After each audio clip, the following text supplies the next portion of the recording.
Pero nada, vamos a ver algo sumamente importante. Aquí fue que nos quedamos en el estudio anterior, hermano mío. Vamos a esperar que cargue. Aquí nos quedamos en el estudio pasado. Ok, nos quedamos en algo sumamente interesante, importante, hermano mío, y vital. Vital en todo el sentido de la palabra. Nos quedamos aquí en Mateo capítulo 24, versículo 14 al 16. Y será predicado este evangelio del reino en todo el mundo para testimonio a todas las naciones, y entonces vendrá el fin. Pero antes de comenzar a desglosar todo esto, ¿qué tal si oramos, hermano mío? Vamos allá. Ok, adelante, oremos. Gracias, Señor, te damos por este maravilloso día, Padre. Gracias porque nos das la oportunidad de reunirnos aquí, Señor, como hijos tuyos, para aprender más de tu palabra. Ayúdanos, Padre, a poder interpretarla de la mejor manera posible, a entenderla, Padre, y a que los demás también puedan acompañarnos y que podamos compartir lo aprendido aquí, Señor. En el nombre de Jesús, Padre, amén y amén. Amén. Bien. Mateo 24:14, varón, en esto nos quedamos.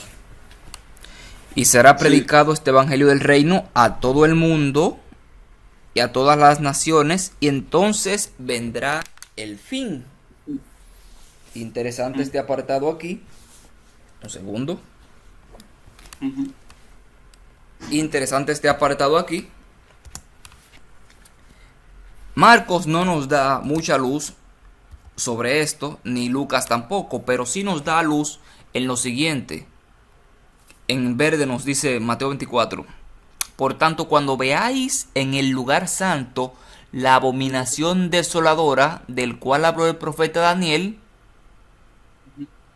el que le entienda. Aquí vemos siempre el mismo objetivo de Cristo Jesús: mandarnos a la historia. Para poder entender el futuro tenemos que entender el pasado. Cuando veáis en el lugar santo la abominación desoladora del cual habló el profeta Daniel, el que le entienda. Jesús nos está mandando a estudiar el libro de Daniel, a estudiar las profecías, a estudiar la abominación desoladora, para que cuando leamos podamos entender. Mira el mandato que nos da aquí en azul: el que le entienda. O sea que el que no lee, el que nada más escucha, no va a entender esto. No. Ah, que yo escuché que dijo el pastor esto, que dijo alguien esto. Ujú. Jesús nos está mandando a leer, a escudriñar. El que le entienda. Aquí no dice el que oye que entienda, o el que vea que entienda, o el que piense que esto se interpreta de esta manera que entienda. Él nos está mandando personalmente a estudiar lo que es la abominación Ujú. desoladora, hermano mío, de la cual habló el profeta Daniel. Correcto. Marcos nos dice: pero cuando veáis la abominación desoladora de que habló el profeta Daniel, puesta donde no debe de estar, el que le entienda. Aquí Mateo nos dice que la abominación desoladora que está en el lugar santo. Marcos nos dice puesta donde no debe de estar. Y Lucas relaciona la abominación desoladora con la destrucción de Jerusalén. Nos dice Lucas: pero cuando veáis a Jerusalén rodeada de ejércitos, sabed entonces que su destrucción ha llegado. Entonces, la abominación desoladora, Cristo Jesús la relacionó con la destrucción de Jerusalén, pero a la vez, para que se pueda entender, nos mandó al libro de Daniel, un libro temido por la cristiandad, un libro que no se estudia en la cristiandad porque es un libro aparentemente sellado, un libro de bestias, un libro de muchos símbolos, y no tenemos tiempo para eso. Solamente queremos ver las bienaventuranzas de Jesús. Mateo o Saqueo, bájate de ahí, que Jesús alimentó a 5,000 con 2 panes y 2 peces, que llamó a los No busques discípulos, que quedar, llamó a Mateo, no que llamó busques a quedar los Pedro, panes y los peces. que llamó a Pedro: deja tus redes y sígueme. Eh, y así, Ujú. y así se pasa la cristiandad, solamente en cosas básicas del cristianismo, y no profundiza más, no se lleva no se lleva de las amonestaciones que Cristo Jesús ha dado en su palabra, en este caso en Mateo 24, para que nos Ujú. podamos preparar, sino que dice que Mateo 24 es solamente para los judíos, que no tiene nada que ver con nosotros, porque fue dado para los judíos como tal. Eso ya lo hemos hablado en estudios anteriores. Pero fíjate cómo o qué tan poca importancia le presta el ser humano a esto tan importante como lo es la abominación desoladora de la cual habló el profeta Daniel. Mañana le voy a encomendar una tarea, varón. Mañana pregúntele a cualquier persona, haga un estudio corto con alguien mañana, alguien cristiano, alguien que usted conozca, a ver de la abominación desoladora, a ver cómo va en cuanto a eso. Hágase un estudio usted mismo para ver qué significa la abominación desoladora en cuanto a lo que usted ha estudiado. Pongámonos retos, pongámonos metas. Realmente yo entiendo que es la abominación desoladora de la cual Cristo Jesús me está mandando a estudiar. ¿Qué estoy haciendo yo que no voy a entender, que no voy a estudiar esto? Déjame ponerme a estudiarlo. Tenemos que motivar nosotros mismos a leer y escudriñar la palabra de Dios para poder entenderla. Mateo nos dice, el que le entienda. Marcos nos dice, el que le entienda también. Y Lucas nos dice, porque estos son los días de retribución para que se cumpla todas las cosas que están escritas. Pero en rojo nos dice algo sumamente interesante. Cuando veamos la abominación desoladora, entonces los que estén en Judea huyan a los montes. El cristiano hoy en día, protestante, nos dice que esto no tiene nada que ver con nosotros porque nos vamos en un rapto. Por ende es para los judíos todo esto literalmente. De hecho nos está hablando de Judea y nos está hablando de los montes. Está haciendo alusión a un lugar en específico que van a tener la tribulación, no en el mundo completo. Esos son algunos de los argumentos que te van a dar. Sí, como sí, tal. yo lo he escuchado, evangélico. Sí. Entonces, si esto no es para nosotros, no nos tenemos que preparar, por ende no tenemos que estudiarlo. ¿Tú ves No. cuál es la artimaña del diablo en la cristiandad? Lo que es de suma importancia lo pone como algo trivial, como algo que no tiene importancia para ti. Siempre, de verdad. Y eso lo vemos desde el cielo, cuando se rebeló contra los ángeles. Mira lo que sucedió con Adán y Eva. Ah, no, Dios dijo que si comer de este árbol yo voy a morir. No, tú no vas a morir. Eso es cuento de Dios, sino que tú vas a ser más sabio, tú vas a ser como Dios, sabiendo el bien y el mal.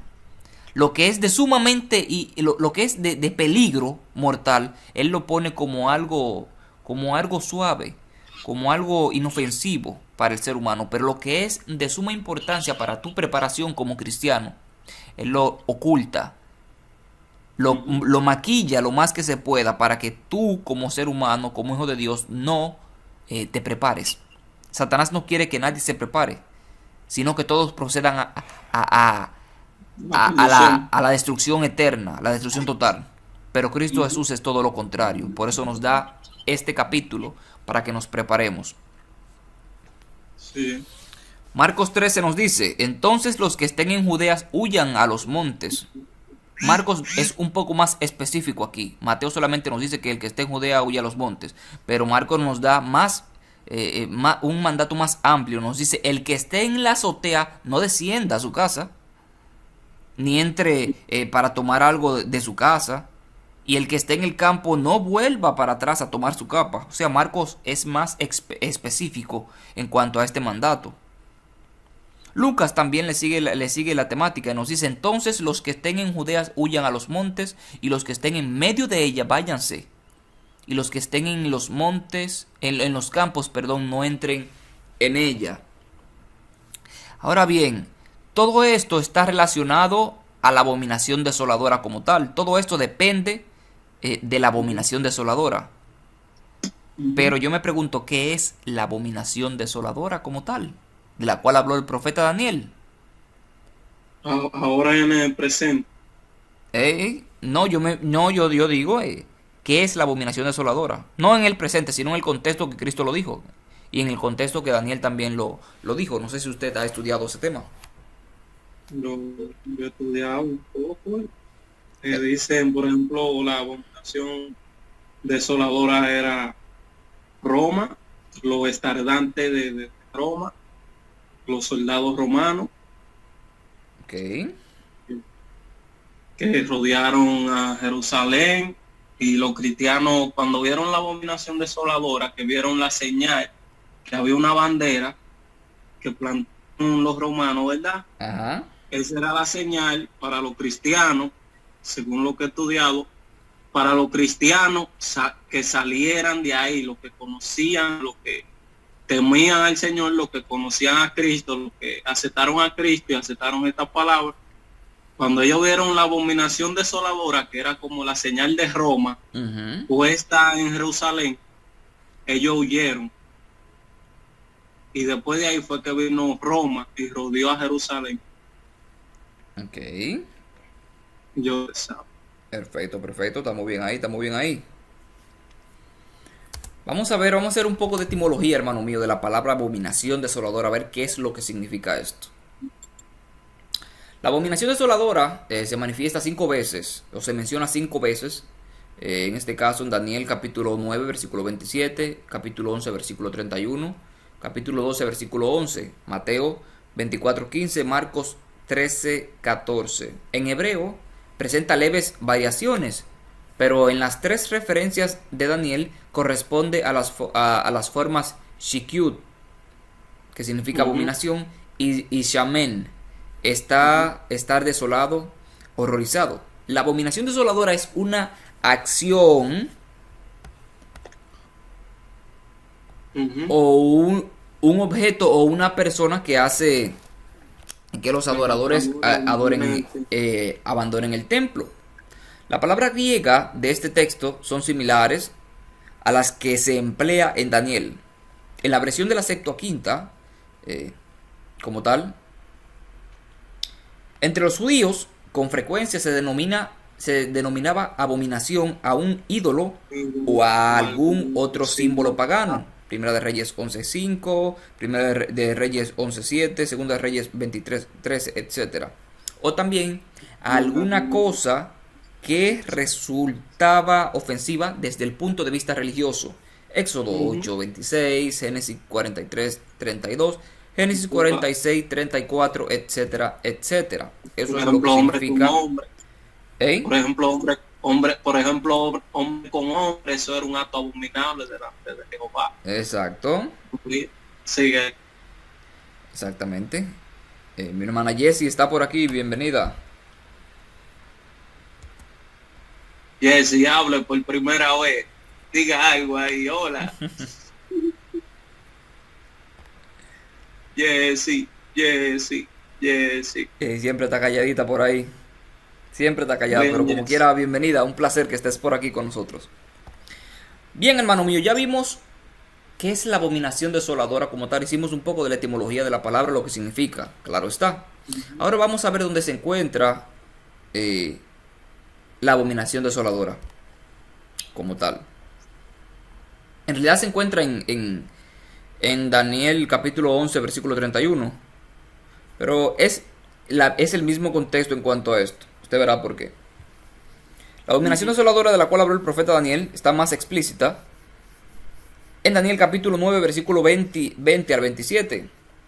Vemos que Daniel, en los versículos anteriores, Daniel estaba orando, clamando por su pueblo. Es la oración intercesora de Daniel. También porque no entendía la profecía que se le había dado en el capítulo anterior, parte de la profecía del capítulo anterior, de Daniel capítulo 8, versículo 14, de las 2300 tardes y mañanas, como tal. Luego vino el ángel para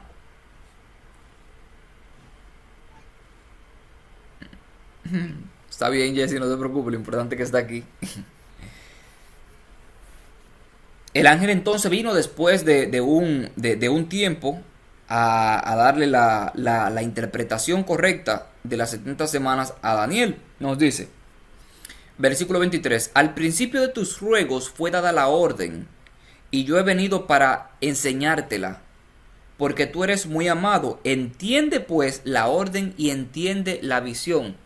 Pero yo me pregunto aquí algo. Si fue una orden del mismo Dios que mandó a un ángel para que le enseñe la profecía y para que él la entienda,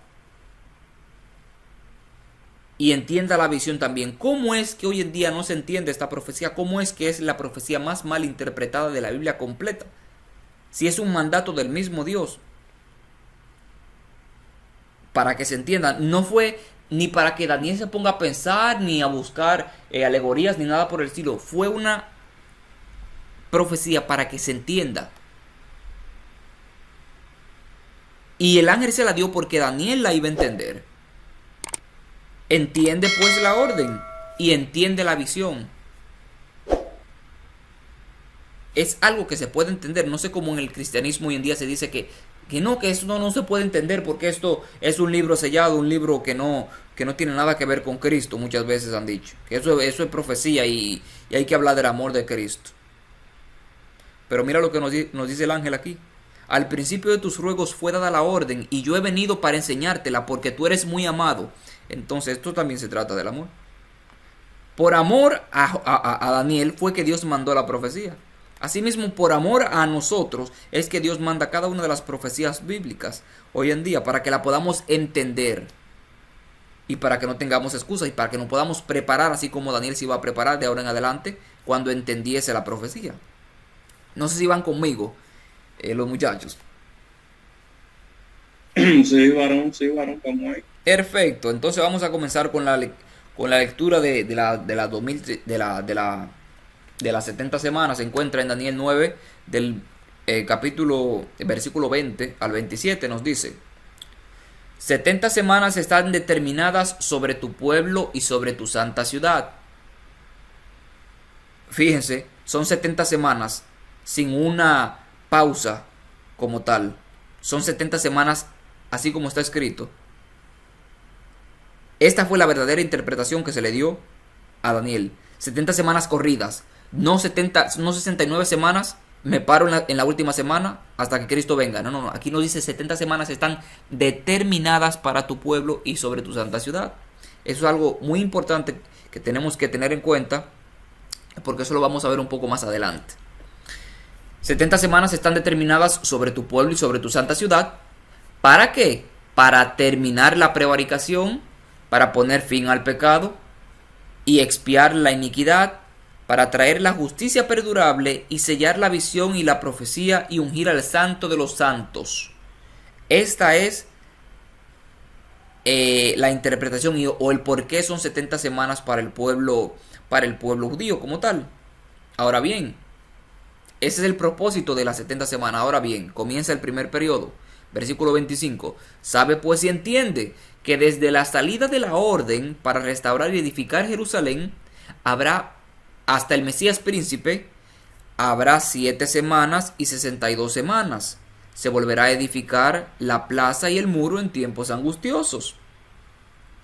Y después de las 72 semanas, este es el otro periodo. Primero fueron 7 semanas, ¿verdad? Y después de las 62 semanas se quitará la vida al Mesías, mas no por sí. Y el pueblo de un príncipe que ha de venir destruirá la ciudad y el santuario. Y su fin será con inundación, y hasta el fin de la guerra durará las devastaciones. Vimos el primero que son 7 semanas. Vimos el segundo, versículo 26, que son 62 semanas. Un total de 69 semanas. Pero no se queda ahí, sino que el versículo 27 nos dice: y por otra semana, que esta es la última, para completar las 70, y por otra semana confirmará el pacto con muchos, y a la mitad de la semana hará cesar el sacrificio y la ofrenda. Después de la muchedumbre de las abominaciones vendrá el desolador. ¿Después de qué? De la muchedumbre de las abominaciones vendrá el desolador, hasta que venga la consumación y lo que está determinado se derrame sobre el desolador. Tenemos la introducción de la profecía aquí en el versículo 24, o el porqué, el propósito de las 70 semanas. Vemos el primer periodo que está dividido en 3 partes, estas 70 semanas. El primer periodo son de 7 semanas.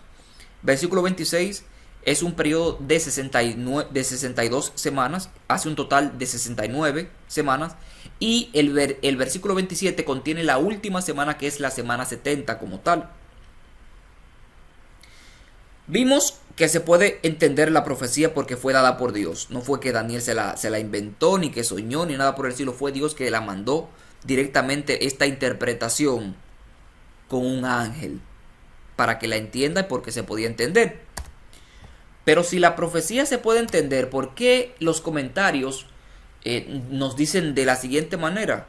Por ejemplo, el comentario Bacon, que es un comentario muy bueno, tiene mucho material bueno, tiene mucho material también malo, porque es un comentario como tal, no es que vino Dios y lo dio a los hombres así directamente como las escrituras. Tiene errores, tiene fallas, tiene mucha interpretación malísima, pero tiene mucho material valioso y preciosísimo, el cual yo utilicé para que podamos entender un poco esta profecía de las 70 semanas. Está el comentario bíblico adventista, que es el que uso también, pero muy duro.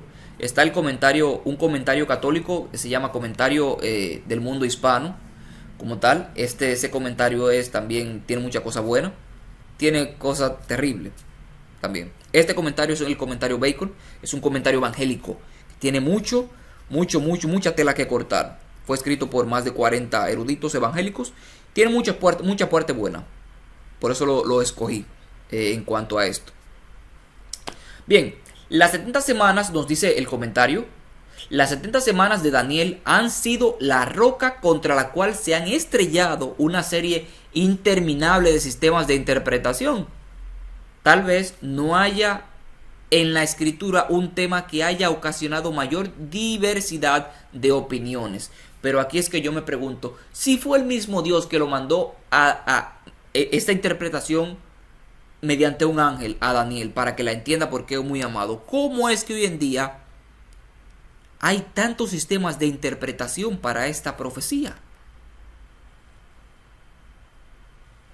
¿Cómo es que hemos llegado de una sola interpretación dada por Dios mediante un ángel a tener múltiples e innumerables sistemas de interpretación para esta profecía? ¿Será que el diablo ha querido tergiversar el verdadero significado de la misma? Estoy 150% seguro de que sí. Uno de los comentadores de este comentario, valga la redundancia, es Edward G. Young. Fue un reformador de la Universidad de Seminario de la Universidad Teológica de Pensilvania en los años 1830 por ahí. Fue un tremendo comentador, escribió unos cuantos libros. De hecho, escribió también un libro de Daniel, de interpretación de Daniel como tal. Y él nos dice de la siguiente manera: John bosqueja cuatro tipos principales de interpretación que muestran la diversidad de opiniones. Vamos a ver cuáles son estos cuatro principios de interpretaciones. Al principio vimos que fue uno dado por Dios, ahora ya hay cuatro que identifican. Hay muchísimos, pero estos son los más usados, se podría decir. El primer es la interpretación mesiánica tradicional. Esta es una de las interpretaciones para esta profecía. Esta posición sostiene que las 70 semanas profetizan el primer advenimiento de Cristo, especialmente su muerte, y culmina en la destrucción de Jerusalén. Siguiendo a Agustín, quien primero descubrió esta interpretación, sus proponentes han incluido a Pusey, Wade Wilson y el mismo Young. Ahora bien, esa interpretación está buena. Está buena en cierto aspecto. Nosotros la usamos como tal. Nosotros sostenemos como adventistas que las 70 semanas profetizan el primer advenimiento de Cristo. De hecho, las 70 semanas hablan de Cristo Jesús. Es la profecía mesiánica más tremenda de la Biblia, la que más contiene la vida y obra y la muerte y la resurrección de Cristo Jesús. Esa es la profecía mesiánica más tremenda que tenemos en la Biblia. todo al pie de la letra, que se puede corroborar con la historia. Unos cuantos reformadores estamos de acuerdo en este punto, pero se le da otra interpretación también a esta profecía, que es la interpretación liberal. Tenemos la mesiánica tradicional, que esa es la que utilizamos en parte como adventistas, pero hay otra interpretación que es la interpretación liberal. Bueno, ¿qué es lo que dice esta? Esta posición considera las 70 semanas no tanto como una profecía. Ojo, ojo. Esta posición considera las 70 semanas no tanto como una profecía, sino más bien como una descripción de los días de Antíoco Epífanes y su derrota por los macabeos. El Mesías que fue muerto es identificado con el sumo sacerdote Onías, asesinado por desafiar a Antíoco Epífanes. Miren la diferencia tan abismal que hay entre estas dos interpretaciones bíblicas, mis queridos hermanos, entre estas dos interpretaciones de la misma profecía. La primera es la mesiánica, que apunta a Cristo Jesús en el primer advenimiento, su muerte, su obra, su bautismo y todo esto, y todo lo que hizo Jesús aquí en la tierra. Pero la segunda interpretación, que es liberal, no lo considera ni como una profecía, sino que es como una descripción de Antíoco Epífanes y la derrota de los macabeos. ¿Ustedes saben quién fue Antíoco Epífanes?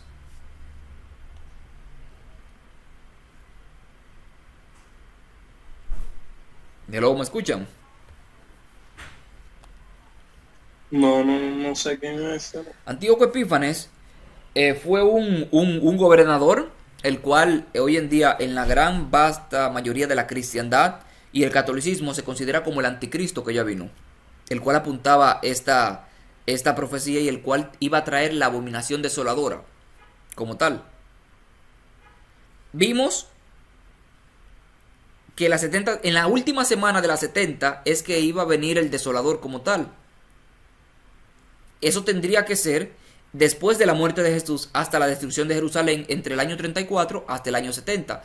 En ese periodo era que tenía que venir el desolador, como vimos en el versículo 27 de la profecía de las 70 semanas.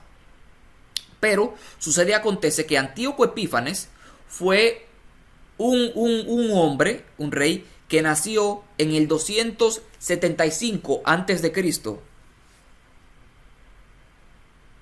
275 antes de Cristo hasta el 164, que fue que murió antes de Cristo. Duró solamente 52 años vivo y reinó por 24 años en lo que hizo, en lo que tuvo de reinado como tal.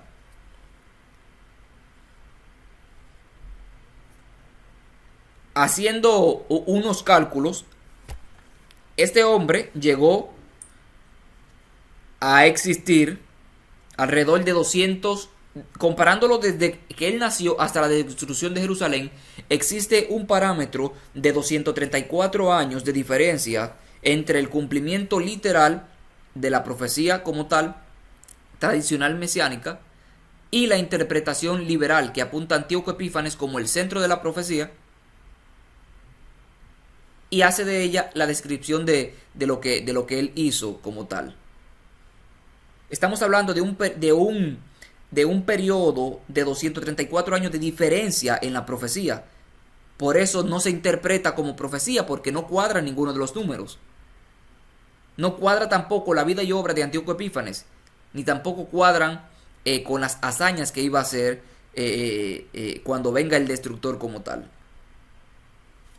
Es mucha información, pero no sé si van captando lo que estoy tratando de resumir, porque es mucha información como tal. Tendríamos que irnos a la historia para que ustedes puedan entenderlo mejor, pero solamente les estoy dando eso para que vayan ustedes mismos, cuando terminemos, a investigar sobre Antíoco Epífanes para ver si cuál de estas interpretaciones es la correcta y puedan refutar cuál es la verdadera interpretación de las 70 semanas para que las personas puedan comprender con exactitud que las profecías se pueden entender y tienen un cumplimiento mesiánico, el cual es sumamente importante para nuestra salvación. Ojo, no estoy diciendo que conocer las 70 semanas es que te va a dar la salvación. No, nada que ver. Pero conociendo las 70 semanas podemos conocer más a fondo nuestro Creador, podemos conocer mejor a Cristo Jesús, podemos conocer mejor el plan de salvación que Él tiene o que ha ideado desde antes de la creación del mundo, y eso puede afirmar más nuestra fe en Él. Mira, ahí Antíoco Epífanes. Antíoco, él cumplió parte de la profecía o no. No. O sea, en el sentido de la desolación. No. En el sentido de la primera destrucción del templo, ¿verdad? No participó. Se dice que él participó como tal. Okay. Por eso lo meten a... Sí. Pero en este caso y nos está después de hablando... la primera Sí, dime. Sí. En el caso de la primera destrucción del templo, Ajá. después de ahí tenía que pasar un tiempo, ¿verdad? Uh-huh. Para volverse el construido el templo. Y ahí yo fui estudiando la segunda semana. Yo me hice la interpretación de los evangélicos que los 7 años en el tiempo de fin. Y ahí viene de que el Mesías y hacen un templo en Jerusalén. Sí. ¿Entiendes? Uh-huh. Que eso en realidad va a pasar, se van a hacer un tercer templo, pero ahí va a salir el anticristo, no va a salir, o sea, el falso Cristo, porque el anticristo es el papado, que eso es lo que confunden los evangélicos. Los evangélicos confundan el anticristo con el falso Cristo, y el falso Cristo no es el mismo que el anticristo, porque el anticristo, según la Biblia, es el papado. Cristo lo deja claro sobre el falso Cristo. Y vendrán falsos Cristo, ¿verdad? Falso Cristo. Esta gente que se hacen pasar por Cristo, ¿cómo le llama Cristo? Falsos. Cristo también se le puede decir como anticristo. Pero en realidad el anticristo que profetiza de cuerno pequeño, ¿verdad? El papado. Y el falso Cristo, el que saldrá a lo último, que va a ser el diablo, falsificando la segunda venida de Cristo. Okay. Y eso es lo que esperan los evangélicos. Los evangélicos esperan un tercer templo, igual que los mesíacos. Esperan un tercer templo en Jerusalén.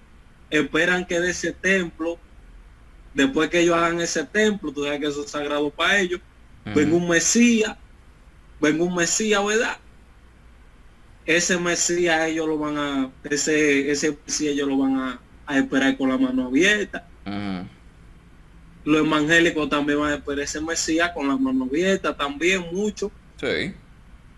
Para los judíos ese Mesías es el nuevo. Y para los evangélicos ese Mesías es el que, entiende, el que resucitó y el que vino por segunda vez. Exacto.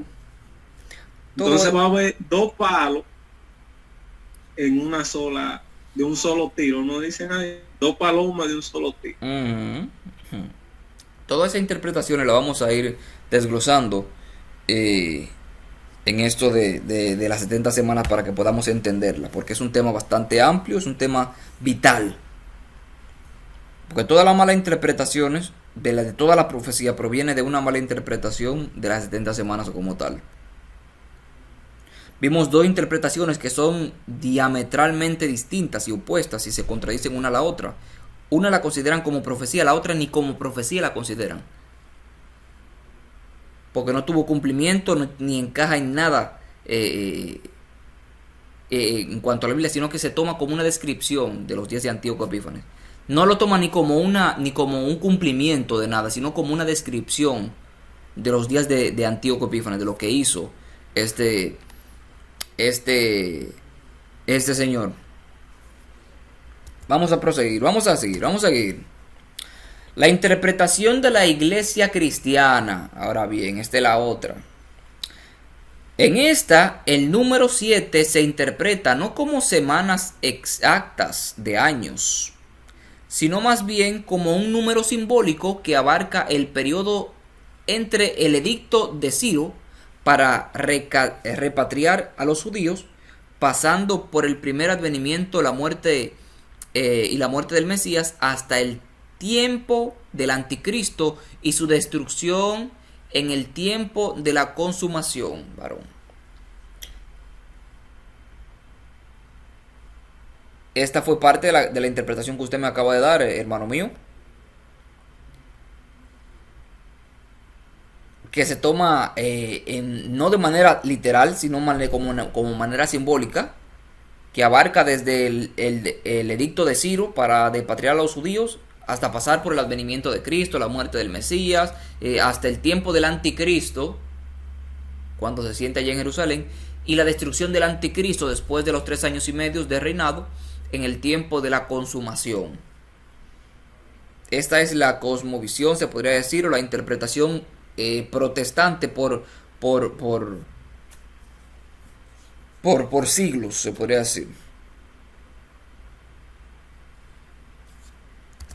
Y tenemos otra interpretación, que es la interpretación del paréntesis, que esta interpretación va relacionada con esta interpretación de la iglesia cristiana. De hecho, es lo mismo. ¿Y por qué digo que es lo mismo? Mira lo que nos dice esta interpretación, hermano mío. La interpretación del paréntesis. Aquí los 70 grupos de 7 años se dividen en periodos de 7, 60, 62, 7 y un 7 final separado del resto por un paréntesis. Ojo aquí.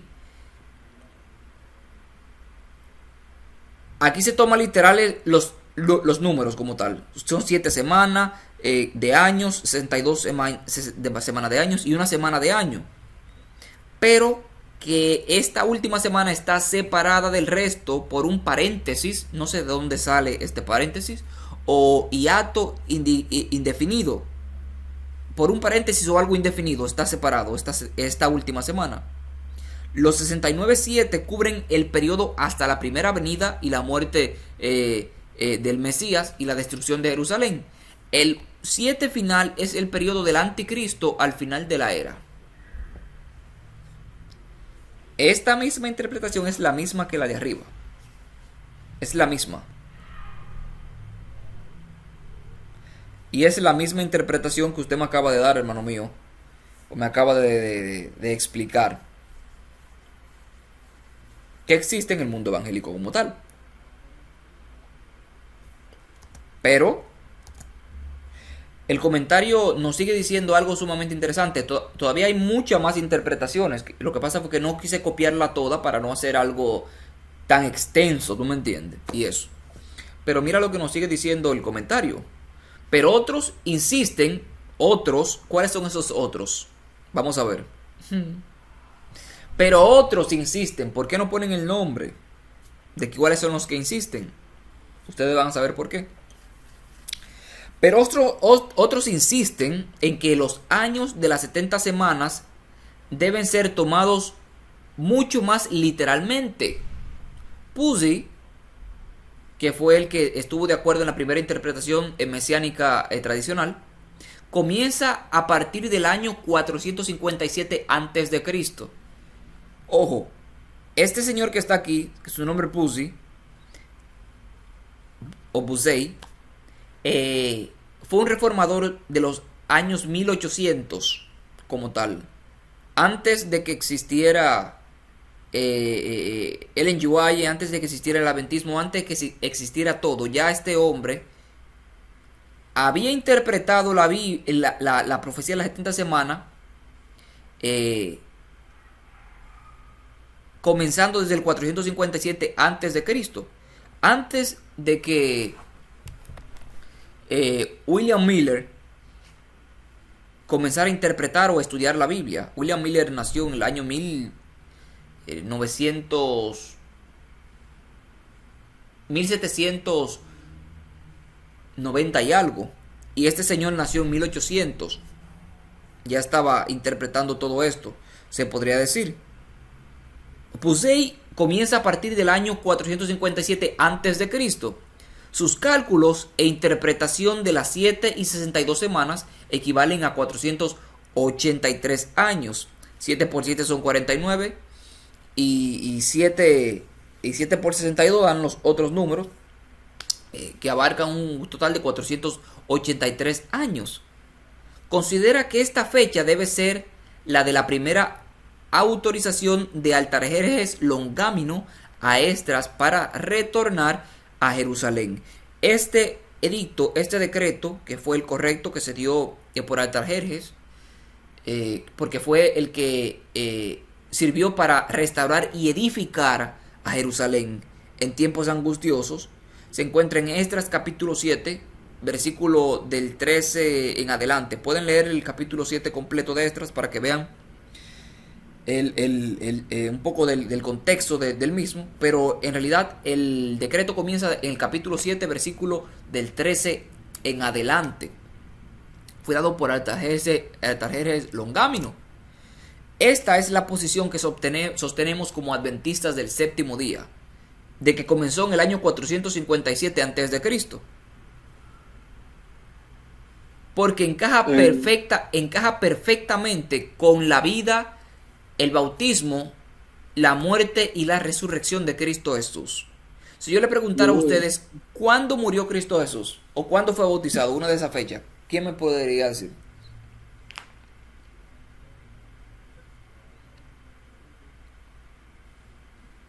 ¿Sí?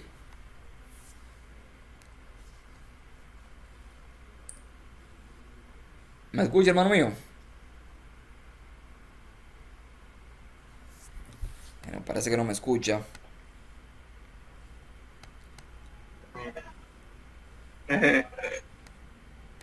Sí.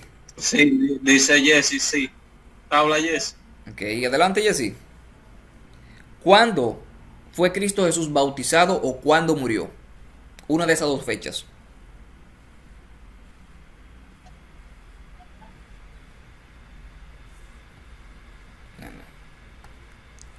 Jesse como que no está por hablar, hermano mío. ¿Cuándo Cristo Jesús fue bautizado o fue muerto?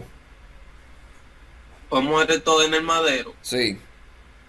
Pienso yo en el año 28 después de Cristo o 27. ¿En el año 27 fue crucificado o fue bautizado? Fue crucificado, la muerte. No, en el año 27 fue bautizado. Ok. Fue bautizado en el año 27 Sí, y fue muerto ¿en cuál año? en el 31. En 30 años. Ok, porque tú lo estás contando desde cero, como se debe de contar que es 31. Ajá. ¿Qué le da? Entonces, Sí. para poder saber con exactitud cuándo fue que se dio este decreto, tenemos que irnos a la vida, la muerte, la resurrección y el bautismo de Cristo. Porque esta profecía apunta a lo que Cristo Jesús iba a venir a hacer aquí en la tierra, como tal. Iba a ser ungido, el santo de los santos, iba a cesar con el sacrificio y la ofrenda y todo eso. Iba a resucitar también al tercer día.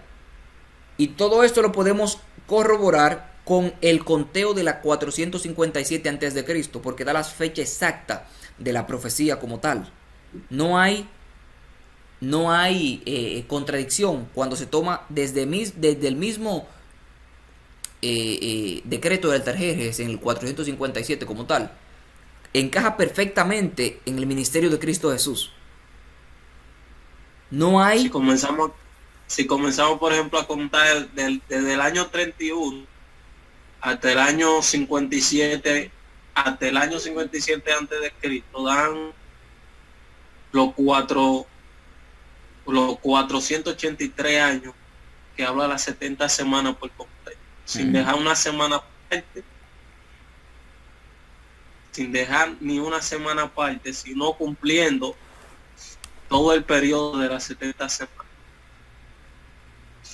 ¿Comenzando desde dónde, hermano mío? Están llamando. Espérate. Dígame ahora. ¿Comenzando desde dónde? Wow, ahora se me... No te preocupes, que todo eso lo vamos a ver más Espérate. adelante, cuando estemos desglosando las 70 semanas como tal, porque solamente estamos viendo una introducción, unas de todas las interpretaciones para ver cuáles que vamos a tomar para poder interpretar Dígame, las 70 dígame semanas. ahora, Yehue. ¿Ah? Dígame ahora que me estaban llamando y no escuché. Ok, no le pregunté que partiendo desde dónde da la fecha exacta. Pues, o sea, si nos vamos a estudiar nosotros mismos, podemos comenzar, por ejemplo, desde el año 31, cuando murió Cristo, ¿verdad? Ajá. A el año 457 antes de Cristo. O comenzamos desde el año 457 antes de Cristo hasta la muerte de Cristo y la resurrección de Cristo. Ujú. Calculando el tiempo y los años, como él lo calculó y dieron 483 años, que significa las 70 semanas, ¿verdad? Ujú. Entonces esa interpretación está correcta. Es fácil, solamente hay que restarle, hay que poner 457 antes de Cristo, que fue el edicto que se dio, menos 493 años, que son el equivalente a las 7 semanas y 62 semanas, que son 69 semanas. 457 menos 483 nos va a dar la fecha en la cual el Mesías iba a ser ungido o iba a ser bautizado, que fue en el año 27. En nuestra calculadora nos va a dar el año 26, pero es porque nuestra calculadora no está contando el cero como tal. Ok, yo no soy muy matemático, varón, no. No se No está preocupe, que bien. todo eso lo vamos a ver más adelante, varón. No se preocupe, no se preocupe. Ahora bien, con esto quiero cerrar. Estos nos traerían al comienzo del año 27 después de Cristo. Si tomamos el decreto de Artajerjes como tal en el 427 antes de Cristo, estos años nos traerían al comienzo del año 27 después de Cristo, el momento del bautismo de Jesús en el Jordán y ocasión de su unción por el Espíritu Santo. La primera mitad de la 70ª semana de años estaba ocupada por el ministerio público de Jesús. Su muerte se produce en la mitad de esta semana crucial, de la última semana de la semana 70, después de 3 años y medio. Durante otros 3 años y medio el Evangelio es predicado exclusivamente a los judíos hasta que en la casa de Cornelio se obre la oportunidad a los gentiles y termina el privilegio esencial, especial de Israel. A su tiempo se produce la destrucción del templo y la devastación de Jerusalén. ¿En qué año murió Esteban?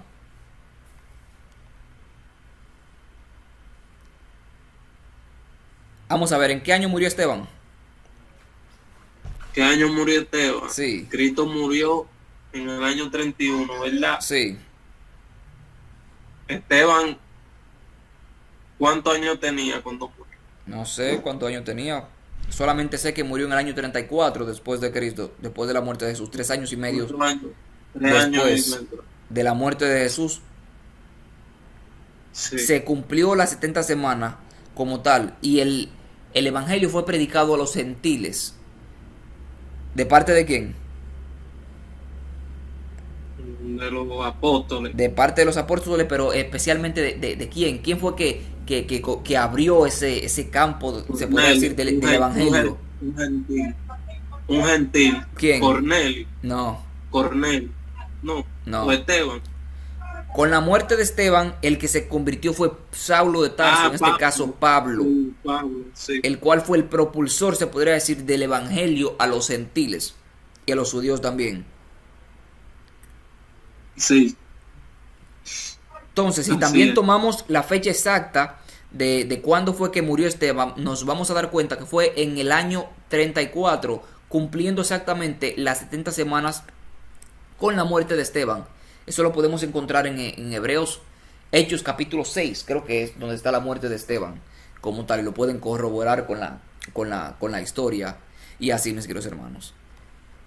Esta es la interpretación que tenemos como adventistas del séptimo día para interpretar las profecías de las 70 semanas de Daniel 9:25 al 27, mis queridos hermanos. Esta es la posición oficial. Como adventistas no dudamos de que no, es que puede ser esto, puede ser lo otro. No, tenemos exactitud.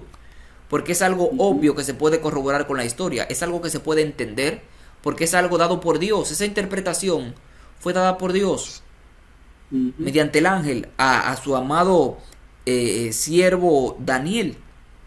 Y es la misma interpretación que ha venido de generación en generación que ha traído el pueblo de Dios. De hecho, Martín Lutero creía en esta interpretación de las 70 semanas como tal. Muchísimos expositores creían de esta misma manera. Y muchísimos reformadores también. No fue solamente la iglesia adventista que trajo esta nueva luz, se podría decir, como tal. Ok. Jesse dice, fue en el año 34.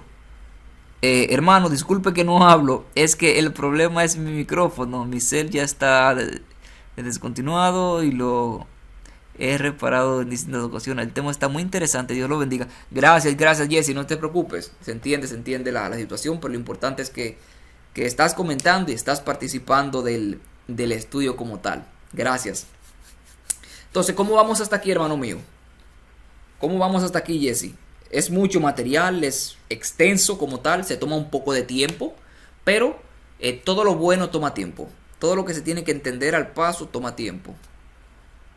Está bien, está bueno, ya yo hubiese escuchado bien sobre eso, pero eso para que se quede en nuestra memoria deberíamos de estudiarlo por nosotros mismos, porque así nosotros mismos, ¿entiendes?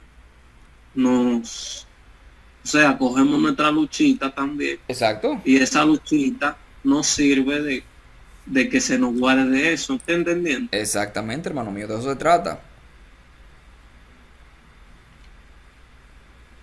La profecía se cumple en el tiempo perfecto. Exactamente, Jesse, así mismo es. Sí, hermano mío, este estudio que te estamos teniendo aquí no es que solamente se va a estudiar esto ya y no se va a estudiar más. No, esto es como una introducción y una motivación para que ustedes sigan estudiando estos temas vitales para nosotros como pueblo de Dios. Temas olvidados por la cristiandad, temas que no se toman en consideración, pero son temas vitales. Son temas vitales, mis queridos hermanos, que nos ayudan a prepararnos más para encontrarnos con nuestro Dios, para poder entender más el plan de salvación y para poder acercarnos más al trono de la gracia mediante el conocimiento de Cristo Jesús. Juan 17:3 nos dice, y esta es la vida eterna. 17:17, y esta es la vida eterna, que te conozcan a ti, Dios nuestro, y a Jesucristo, el cual tú has enviado. El que no conoce a Jesús, el que no ama a Jesús, el que no estudia la Biblia, el que no se interesa por estos temas vitales para entender a Cristo Jesús, no va a poder adquirir la vida eterna, lastimosamente, porque va a estar engañado por Satanás y va a perecer por falta de conocimiento. No es el conocimiento que te salva, sino la relación que tú desarrolles con Cristo Jesús mediante el conocimiento que tú tengas de la palabra. Así que este es el objetivo de cada uno de los estudios, mis queridos hermanos, y espero que les haya gustado este apartado de esta noche. ¿Alguna pregunta, alguna aclaración, alguna duda? ¿Algo que no les quedó claro, algo que no les gustó del estudio? Esta es la oportunidad antes de orar para despedirnos.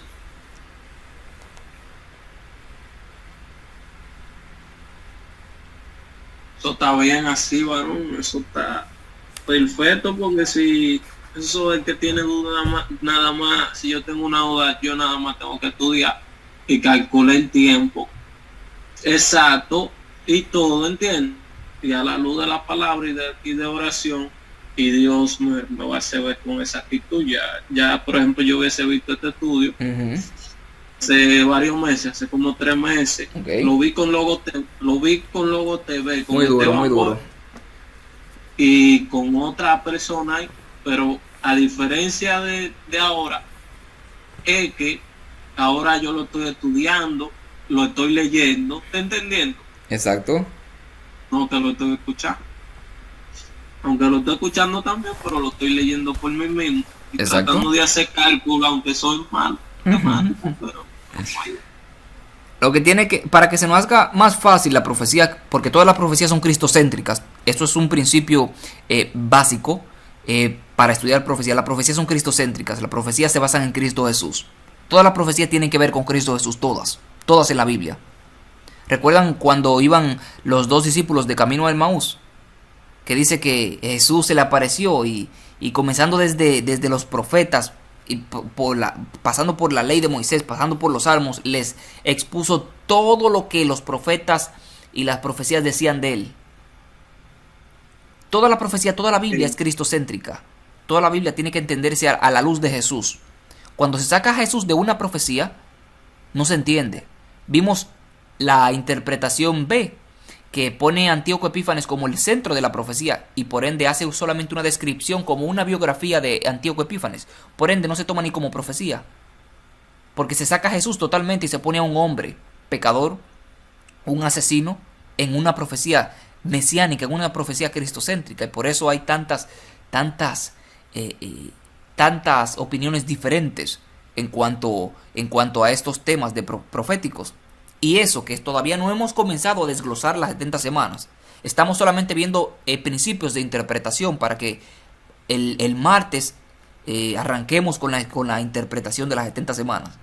Solamente esto es una introducción de diferentes opiniones para que podamos entender y para que podamos escoger la correcta. Si cuando vengamos el martes, estudiados ya, vamos a poder digerir todo este material que Dios ha preparado para nosotros.